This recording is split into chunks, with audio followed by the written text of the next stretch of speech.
Մեջաբի հարգելի հետևորդներ, դուք նկատում եք մեր կադրում, որ Մարտուն Գրիգորյանի որդուն Կարեն Գրիգորյանին ազատ արձակեցին դատարանի դահլիճից։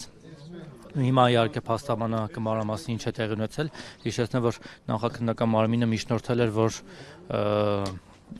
վարչական վերահսկողություն սահմանեն, չգիտենք դատարանը բավարարել է այն թե ոչ, անկախ ամենից Կարեն Գրիգորյանը հիմա դրսում է ազատության մեջ, իսկ արդյոք պրոբացիայի ծառայությունը հետևելու է նրան թե ոչ, կիմանանք քիչ անց։ Հիշեցնենք, որ վաղ առավոտից հակակոռուպցիոն դատարանում ընթանում է Մարտուն Գրիգորյանի հոր եւ որդու վերաբերյալ նրանց նկատմամբ խափանամիջոց